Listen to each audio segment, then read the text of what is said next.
In this video, I will show you how you can make your screen looks more smaller.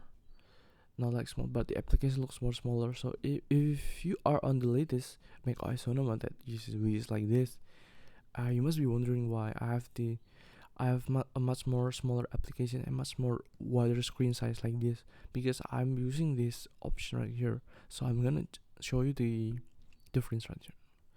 So first I'm going to show you that this screenshot right here. So this is me using the default, which is the 1440 times 900. So it's actually 900p.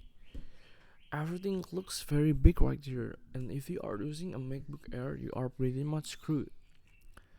So it's not like you are using a laptop, but it feels more like you are using an iPad. So to fix this, you have to be using this resolution, which is the 1050p, the more space, so everything looks much more wider, the application looks smaller, and you can fit more things in your screen, such as the widgets. So this is the best way on how to use the latest update, the Mac OS Sonoma, just to make your screen looks more wider and the application looks more smaller by using these settings right here. So thank you for watching, see you on the next video.